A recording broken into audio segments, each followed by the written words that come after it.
I'm always saying to people when it comes to the job search, be the most helpful person, not the most knowledgeable person, because it really is true. Like whenever someone asks the question, tell me about yourself, I always find this to be the funniest one because everyone goes, well, what do they want to know? Why don't they ask a better question? And I go, reframe it in your head, reframe every interview question, but this one in particular, because what they're really saying, and I, this is like the core of a lot of my interview training is like, what they're really saying is, I have no idea how to start this conversation. Can you please start it for me? It's like, right. They're just so You're stressed out. On the money. Yeah. Yes. And that poor baby mindset is like, I think that is such a great way to go through life because you're like, oh, this poor interviewer probably got pulled out of a meeting, isn't prepared, probably has like to work late today because they had to do all these interviews. And it's just like, and it's funny because we've all been on the other side of these things, but we forget it when we're on the other side, right? Like everyone has probably worked some sort of retail or serving job or something like that at some point in their lives. But then I'm sure I'm guilty of this. You're on the other side and you're like, just return my dang purchase, like pick up the phone. And it's like, we lose that, but it's good to always come back to it. And I think one of the things that gets in the way is this sort of, feeling of deserving, right? We see someone else who gets to be mad. I've definitely felt this in my life before. It's like you're at the office and that one person just always gets to be a jerk and they're seemingly doing well in their career. How come I'm not allowed to be a jerk? Like that person gets to be a jerk. We almost get jealous that certain people get to be a little bit more grating and still succeed. And that jealousy kind of fuels us to be not as empathetic, not as caring in our work. And I think it's so funny how you put it. It's like be fabulous rather than be jealous. But like, how do you see that jealousy or people trying to mimic other people, maybe on social media, maybe we just went through 4 years of someone who just bullied and got a lot of great results in their life from it, and that sets examples for people to follow. And I'm curious, how do you sort of see bad leadership affecting people in the actual office and things like that? Okay, you pack much too much into your too questions. Much in my questions, I know. Yes. Okay. All right, so I've had 6 thoughts already, and I have to figure out which ones to give you.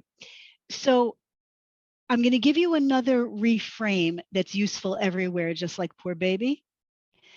I'm the host. If you become the host of the conversation, of the situation, whatever it is, it makes you responsible. There could be bad behavior going on at your dinner table, but you're the host. So you get to figure out how you want the other guests to experience what's going on. Okay. Now that can be very complicated because in the same way you may not be able to remove your belligerent parent or your, nasty boss, but you have to think about them in some way that includes respect and maybe even some affection for other times. So hosting is another good metaphor that helps you be okay there. But specifically, I think in terms of the jealousy piece, and this happens in hierarchies all the time because we see someone else raised up when we know we're doing just as much.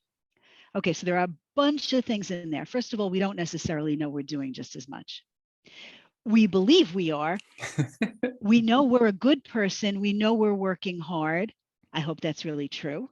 There are some people who believe they are and aren't, or who believe they are skillful and aren't. Dunning-Kruger syndrome, and the people who don't understand or recognize their own lack of competence. But let's say I'm terrific at the job, and someone who really is a glad-hander, loudmouth seems to get all the elevation. And in my case, because I'm a woman, if that person's a man, that's really likely.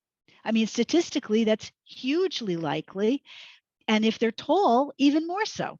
So there are these weird things that do make it structurally unfair, even more so if you get into issues of race and neurodiversity, as I said before, all of that. Okay. So the first thing is to think, what is it I'm actually jealous of? And let me separate that from how angry I might be at the person I'm jealous of. What am I jealous of? Is it what they are receiving? Is it what they are able to do? Is it what they can get away with? What are the components I'm jealous of? Can I use those as prompts for myself to actually get the thing I want? Can I figure out how I could get that, not that bad person's way, but my own good way? How could I get more of that? Maybe what looks to me like bootlicking, I could use as a way of, if I stay in closer touch with my boss and tell my boss more about what I'm actually working on, maybe my boss will understand that I'm accomplishing a lot. So can you really get information for yourself about what you want to do? And then you have to think very seriously, once you've tried to do that good work, if you still feel unrecognized or still feel that people are wrongly elevated, you have to decide, does the leadership here have the capacity to see my value or not?